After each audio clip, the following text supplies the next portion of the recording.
for the next 3 years and 11 months, you cannot trust this American administration.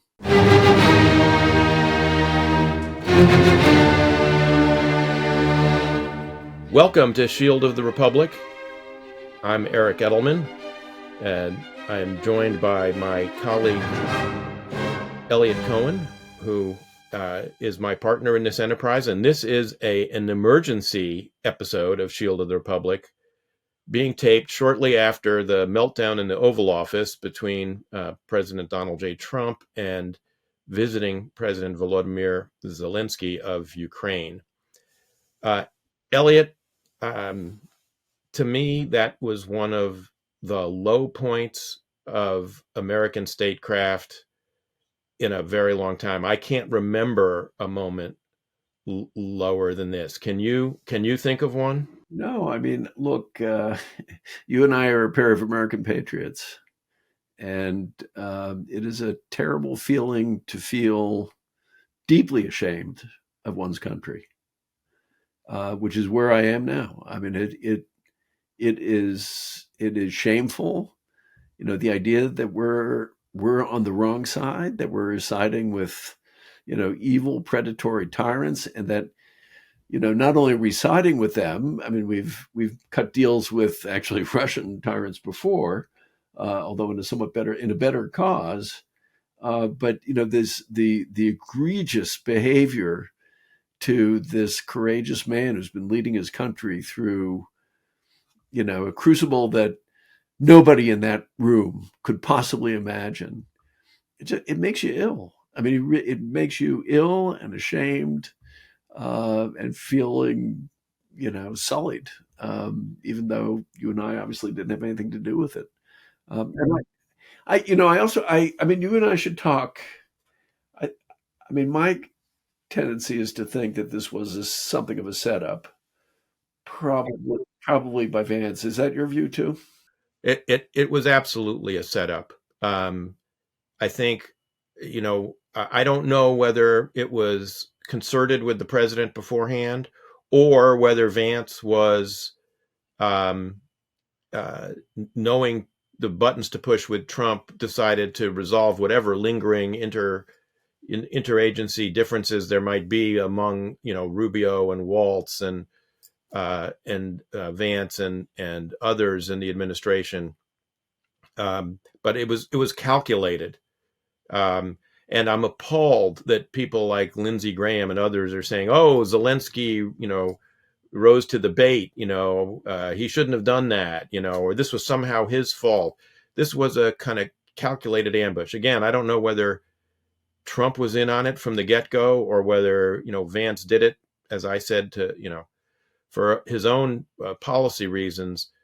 But as you and I were discussing before we came on, Neville Chamberlain and Edward Daladier dealt with greater deference and subtlety with Edward Beneš, the president of Czechoslovakia in 1938 at Munich, than these two, schoolyard bullies did with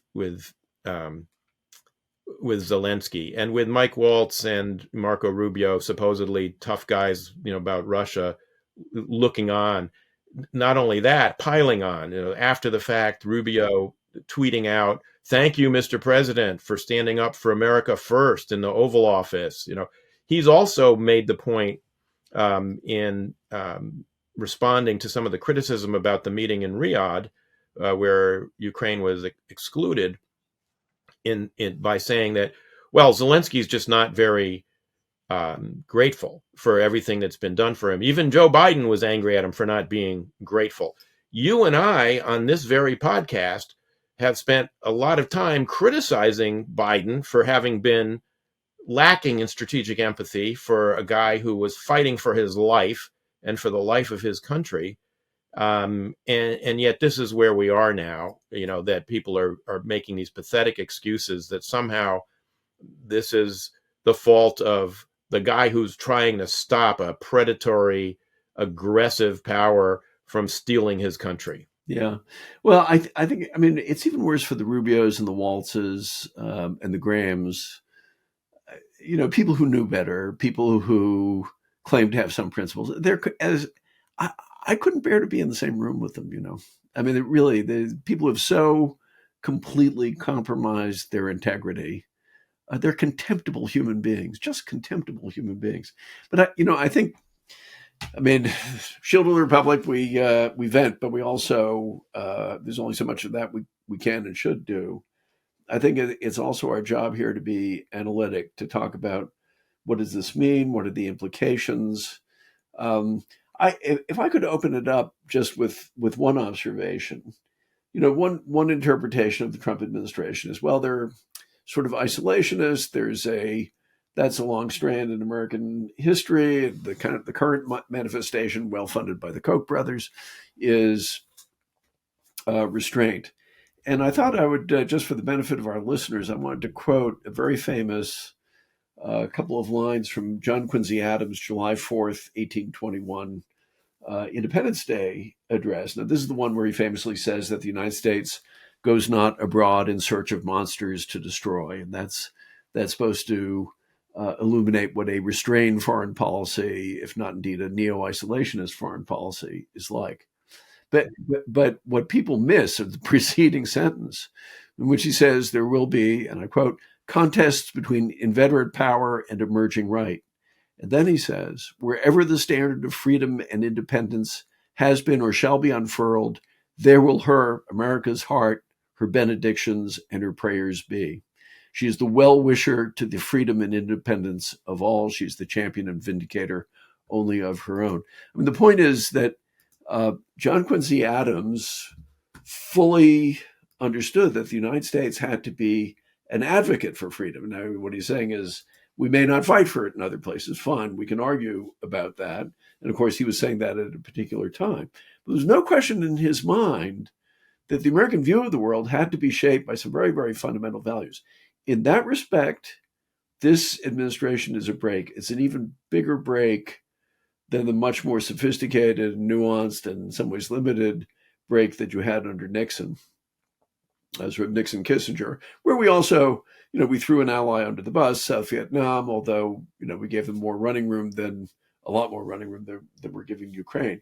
But this is a break. This is, and I don't think that much about Trump because he is who he is. I think he's somewhat senile. He's clearly, as you and I have often discussed, a malignant narcissist, a sociopath.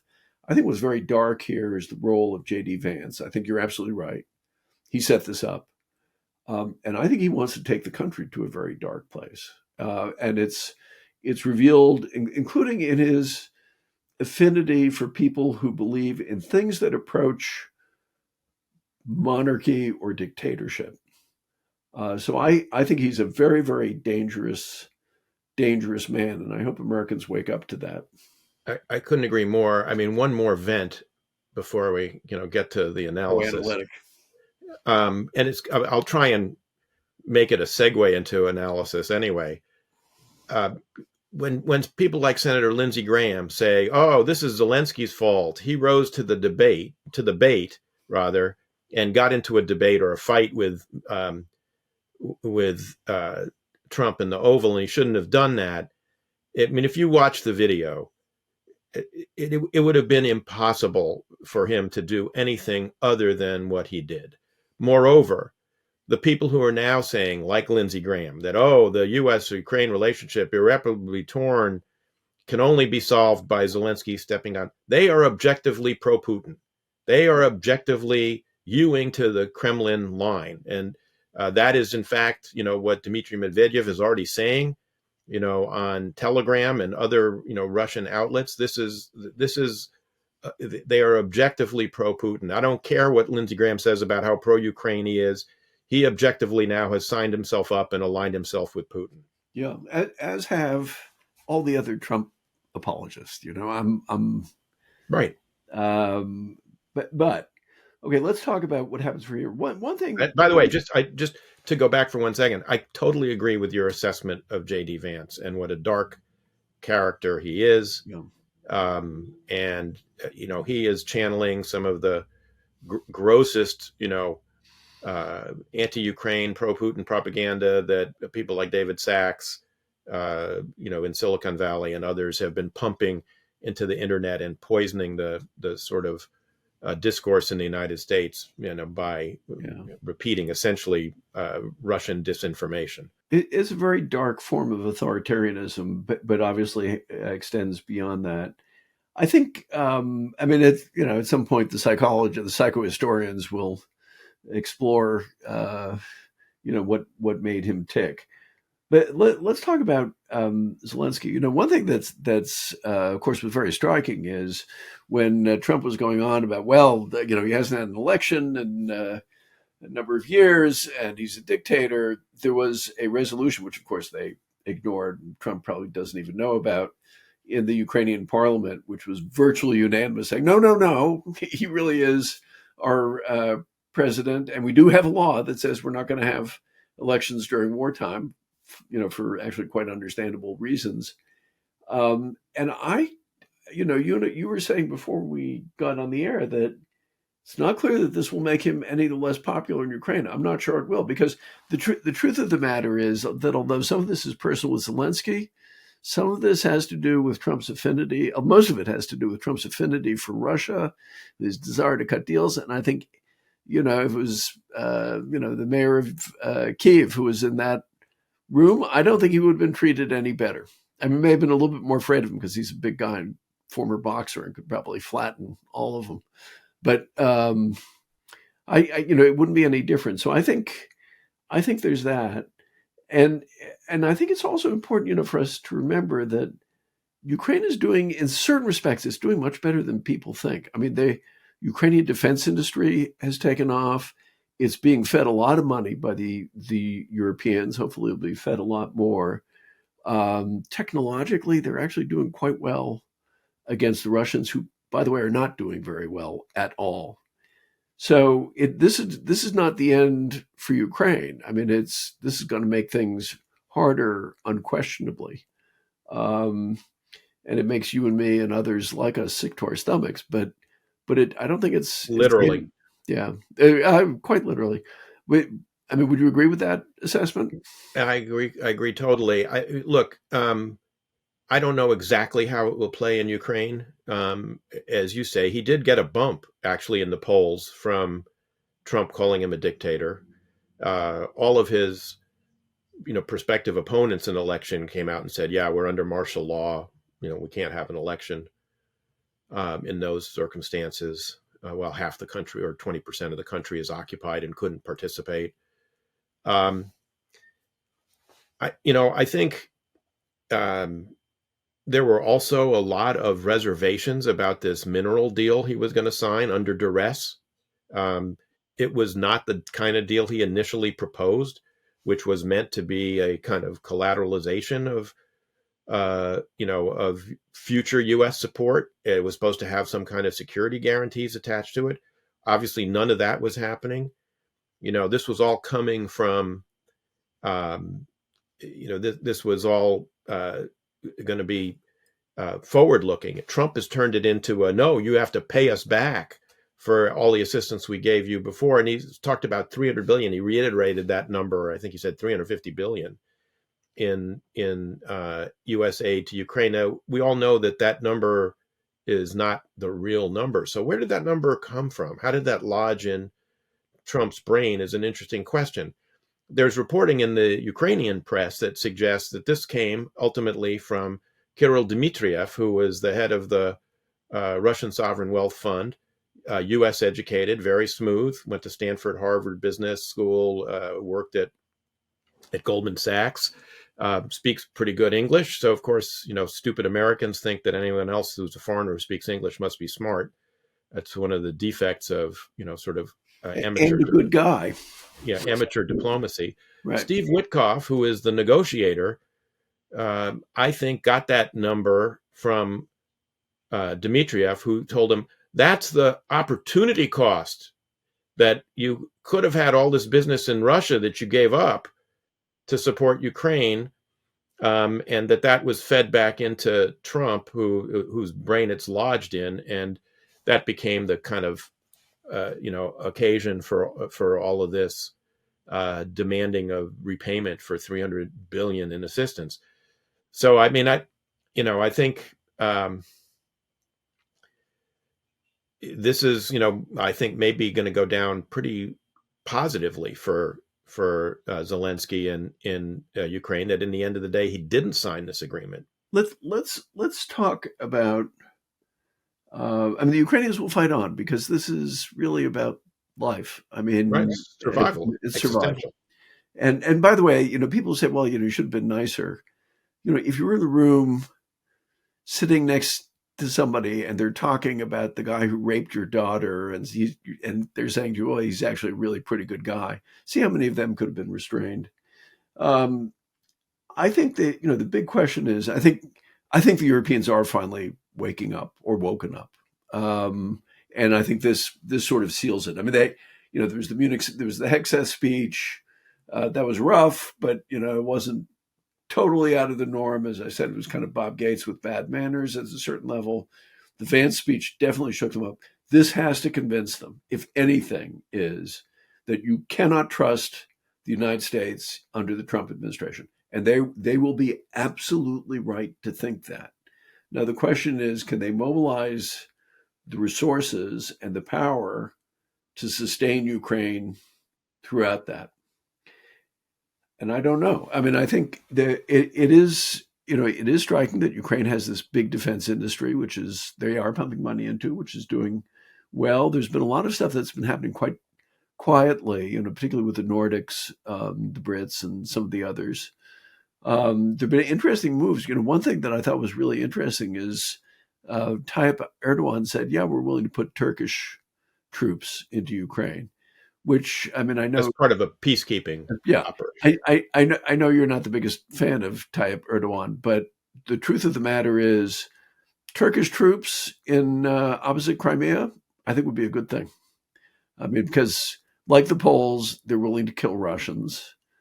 And they have a genuine kind of strategic stake in not letting the Russians dominate the Black Sea. I agree with that up to a point. I mean, I would want them to be part of a European multilateral force, not the only force there. Yeah, of course. But yeah, no, I agree. Look, I completely agree with your point about the Europeans, and so there's been an outpouring on Twitter of support from the Prime Minister of Finland, Prime Minister of Sweden, the Baltic Prime Ministers, Prime Minister of Belgium, the Danish Prime Minister, Kaja Kallas, the EU Foreign Affairs Commissioner, former Prime Minister of Estonia, who, by the way, Marco Rubio snubbed this week and refused to meet. Outrageously. I mean, she was already here. Yeah, disgusting. Scheduling problems.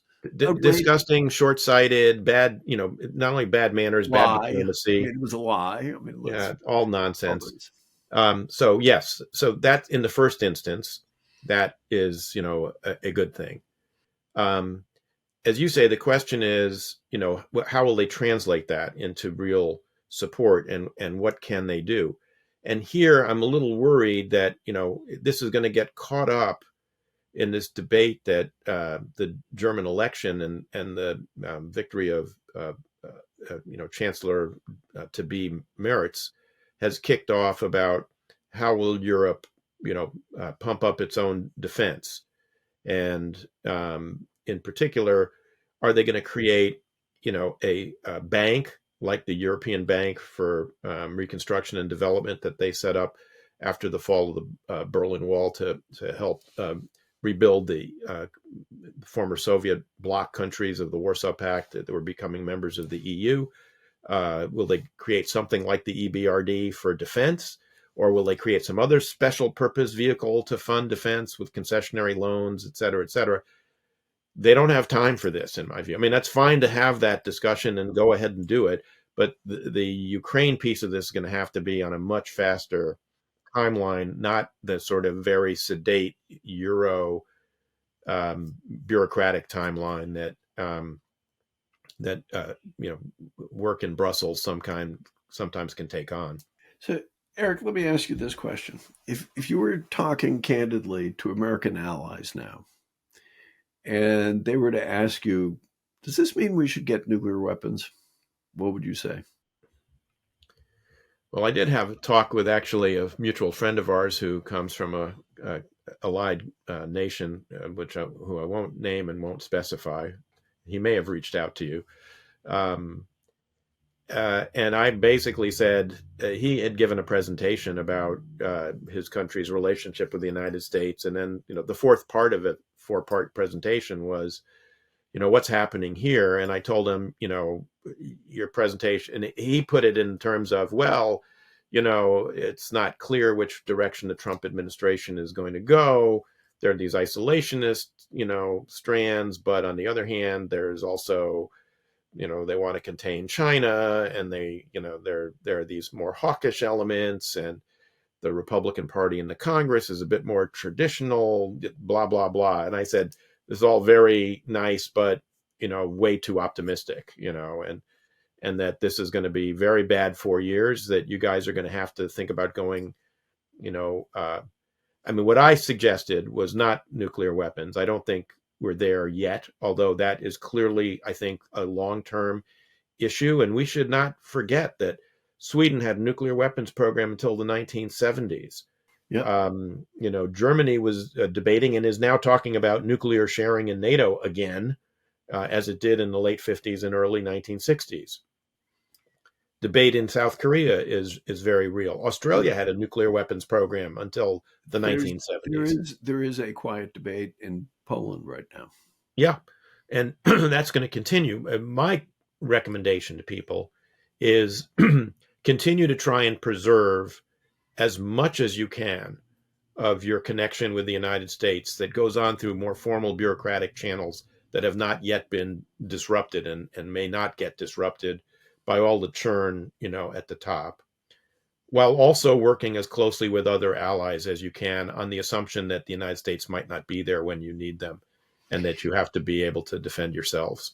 Yeah, I guess, I would be only somewhat more blunt and say, for the next 3 years and 11 months, you cannot trust this American administration.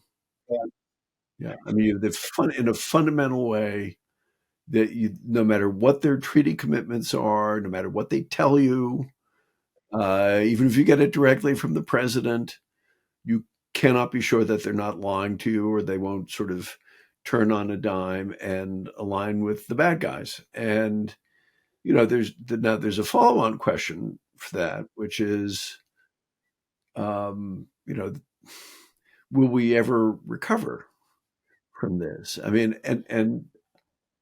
we'll be talking to Michael Beckley about this next week, and I'm looking forward to that. My feeling is, no, we're not going to completely recover from this. After this, I think you'd have to be a fool to really trust the word of the United States. And I can't tell you how much it grieves me to say that. Now, there are probably plenty of people around the world saying, actually, we've known that for quite some time. Thank you very much. And they have some reason to say those things. So I'm probably getting a bit too much of my high horse. But I do think this is qualitatively different. This is it is so egregious, such a reversal of our value. It's such an abandonment of our values and of our policies that is something's broken, and you can't. This is not one you can put back together again. Yeah, a couple of thoughts on that.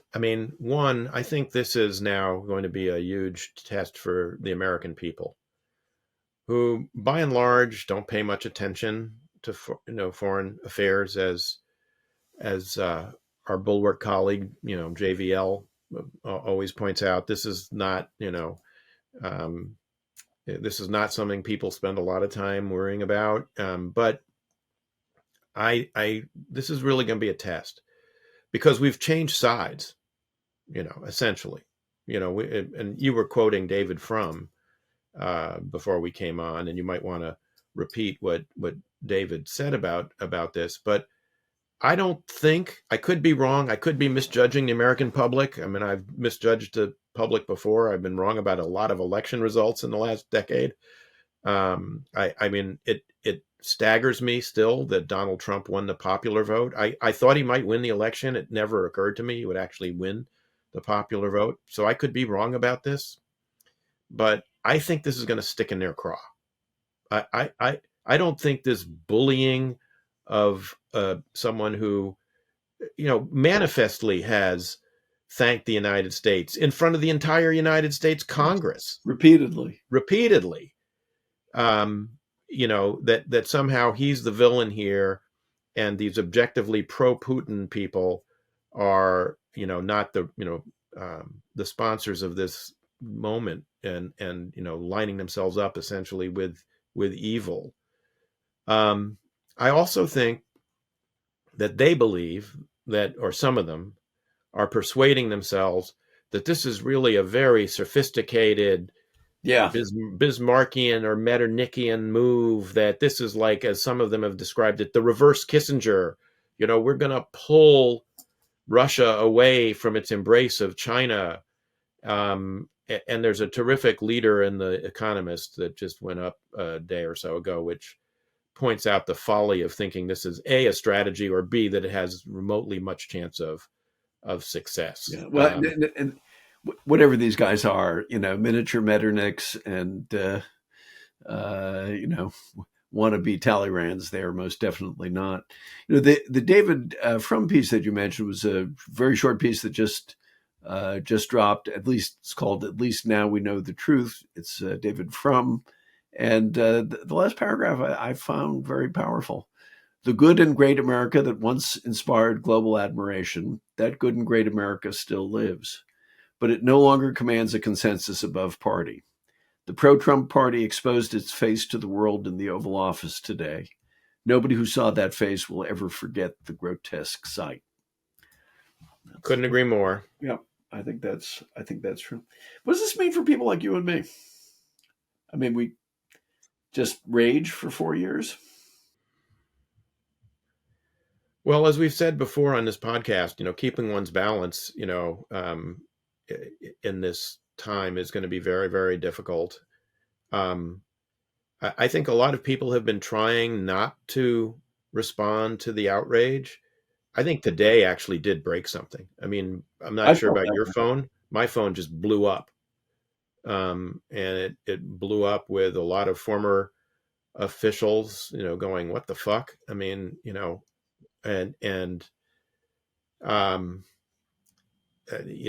just from a lot of different quarters, including quarters one might not have expected it. I heard from a very tough-minded political scientist I know, who's sort of right of center. And he said, this one broke me. Yeah. And I think it's, it is the spectacle of us being on the wrong side. No, I agree. It's going to be a struggle for us to keep our, stay level-headed. But I think that the problem is also this, together with all the other lunacy that these people are embarked on, is we're going to be in an extraordinarily turbulent time. Yeah. Extraordinarily turbulent. I mean, something that you and I have not seen in our lifetimes, and I will include, all the upheavals of the late 60s, which you and I both remember, even though we were a lot younger then. Yeah, and I had more hair. In 1968, I remember thinking that the country was having a kind of national nervous breakdown, which I think it did to some degree. And I've been thinking about that quite a bit recently, because even in the midst of that, I never felt quite as much despair as I feel right now about the way things are going, in part because we're only 5 weeks into this. I mean, which is, hard to believe. And because there's so much damage that can be done. And I know people are waiting, for the next opportunity that people have to go to the ballot box, and that's the remedy, which it is to some degree, for what's going on. But, we're, sort of 5 months out from an election in Virginia, which I'm fairly confident Abigail Spanberger will win, and that will be good. But, she's a governor. She's one lone governor.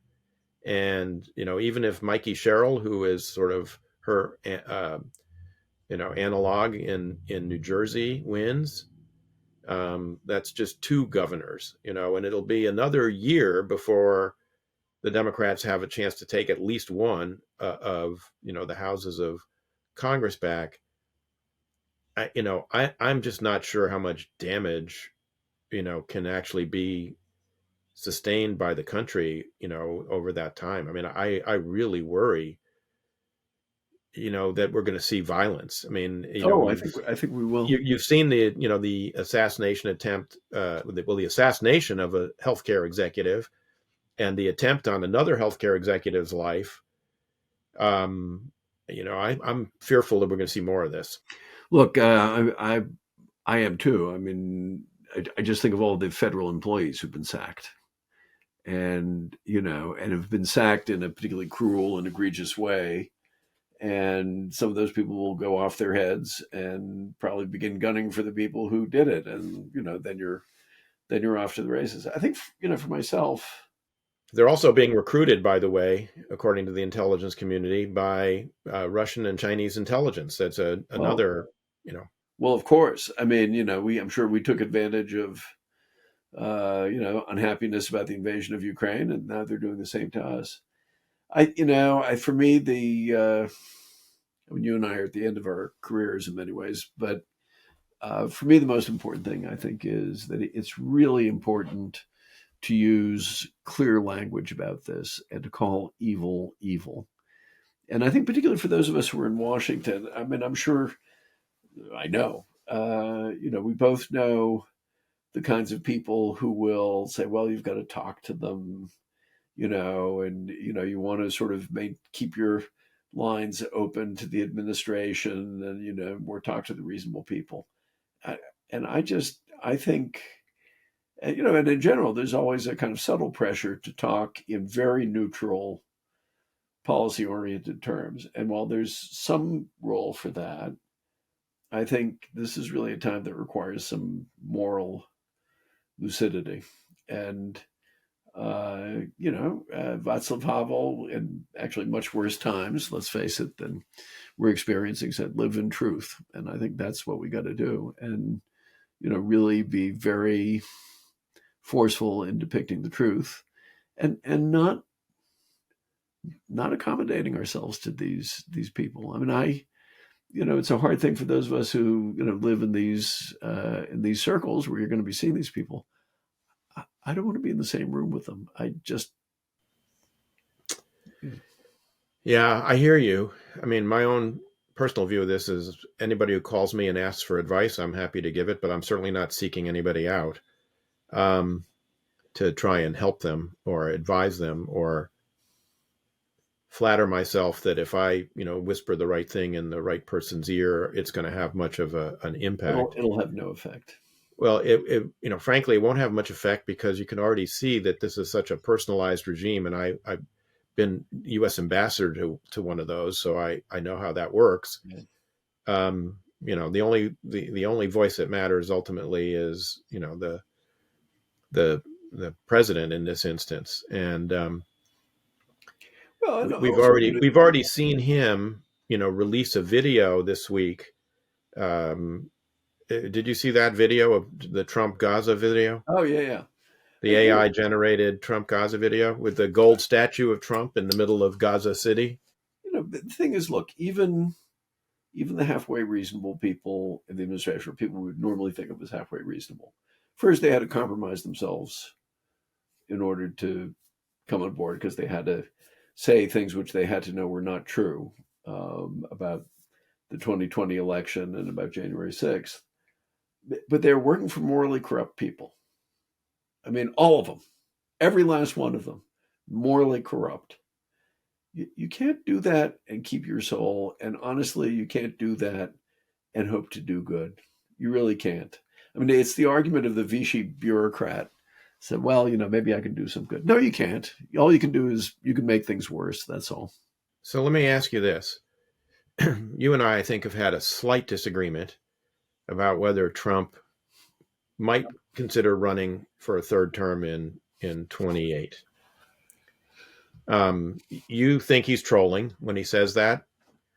I think he's testing the waters. I think he's perfectly capable of doing that, but I think he's perfectly capable of doing it. Does he have any compunctions about the Constitution? No. Does he even know what's in the Constitution? No. Do people like Vance respect the Constitution? I don't think so. No. No. But I also think that this is a guy who has a very limited attention span, who gets an idea and kind of runs with it, and then gets another idea and runs with it and free associates. I do think he's in the beginnings, and maybe not even the beginnings, of a real senile decline. I mean, I expect him to be absolutely as gaga in his own charming way as Biden was at the end of his term, when he'll be in his early 80s, and he will be kind of babbling and incoherent, even more babbling and incoherent than he is now. All right. So let me ask you one other question. And this was, with my tongue only partially inserted into my cheek. Having watched the Trump Gaza video with the gold statue, what do you think the over-under is that he declares himself a god by the end of the term? So here's the book that if you want to which is a great read, but if you want to make yourself really miserable, read Robert Harris's 3-volume set of novels about Cicero in the Republic and the end of the Roman Republic, because that's what's happening. I read Conspirata. I haven't read the others. They're actually, if you listen to them on books on tape, because it's a great reader, and he's such a good storyteller that there's something about hearing a story orally. That's the kind of world you're in. But that, to your earlier, more serious point, there you're talking about violence. I don't think we're going to come to civil war if that's it, but I do think you're going to get political violence. Absolutely. I will not be surprised, and it'll go in both directions. I think that's, sometimes I think like the MAGA types think they're the only ones who own guns, and I assure you they are not, and they will find out the hard way if they try things. So I do think there's probably going to be political violence, which is appalling. And at a time when the country, you could almost sort of understand it over the Civil War, but over this, I mean, it's right. Meanwhile, here's what I'm doing. I'm clutching.